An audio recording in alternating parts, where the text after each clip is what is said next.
Hello, my name's Alan Newberry, and today we're going to be making a delicious crust out of sausage.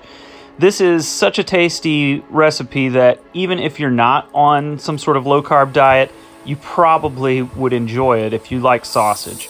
I am a knife maker, so today I finished up this knife that I just made for myself. It's one of my Camp Cutlass line knives. This is like a big Camp Cutlass, except I ended up making it in a chef's knife thickness so that it would be able to do some serious kitchen work. So I thought I'd put it to use today. So let's go ahead and get started. Here we have a 1 pound package of mild Italian sausage, and I'm just pressing it into about a 9-inch cake pan.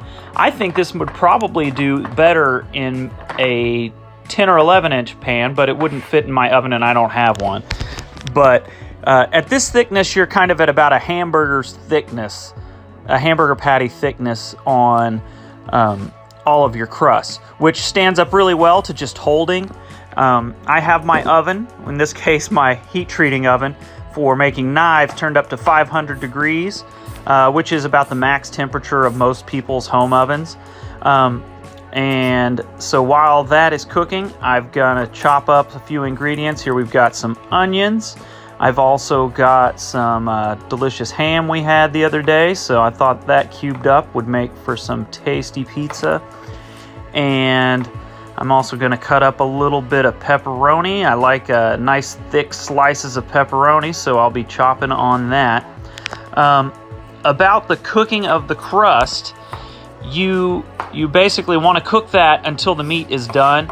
So I like to grease the pan a little bit, maybe with some cooking spray or some butter, squish it down into the pan in a nice even layer like you saw, and then I cook it at whatever my pizza temperature is going to be, because I want the oven to be already warmed up. And then I cook it until the meat is totally cooked. You can maybe even flip it over depending on how even your oven's cooking, if you need to kind of bake the other side a little bit more.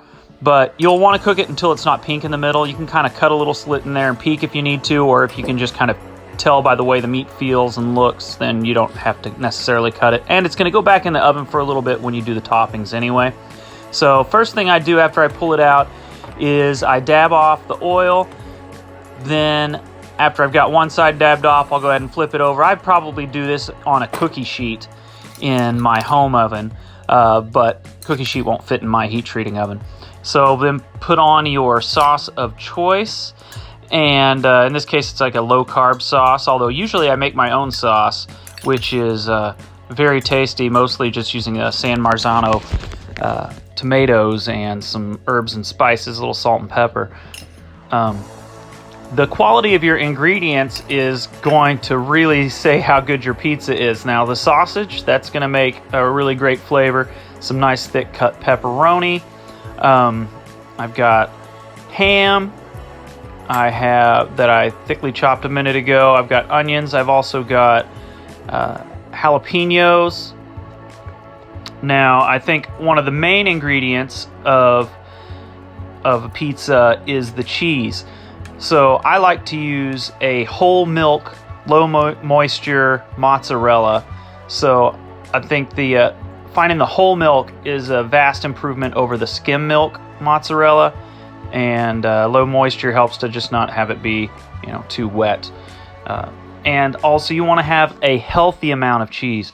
The more cheese, the better, really, in my opinion. There may be some people that disagree on that, but really if you pile it on there good, it's going to make it tasty. And I have some Parmesan cheese on there. Some nice freshly grated Parmesan cheese is always a great little addition to the pizza. And I also like to sprinkle a little bit of basil on the top. Some people like a little oregano on there. I think it kind of makes it a little prettier. And it'd be even better if you had fresh basil or fresh oregano. I'm going to go ahead and put it back in the oven. You basically, when you're cooking pizza, you want to have your oven as hot as it'll go. I have it at a home oven temperature of 500 degrees, and you really have to watch it and see how long it's going to take.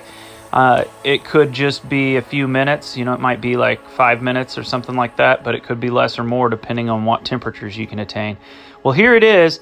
I think it's a beautiful pizza. It looks really good. It smells great. All that cheese on there has made for a just appetizing looking pizza. It smells better than it looks, and it tastes better than it smells. So it was very tasty, and this is probably, I think, about the second time that I've made this, and first time making it out in the shop. So man, that's a really good shop lunch. So if you're a Bladesmith, give it a shot. This is so good. Here in just a second, I'm gonna give that a little bite, and you'll see a bit of a cheese pull, and man, it was tasty, and all that cheese was so stretchy.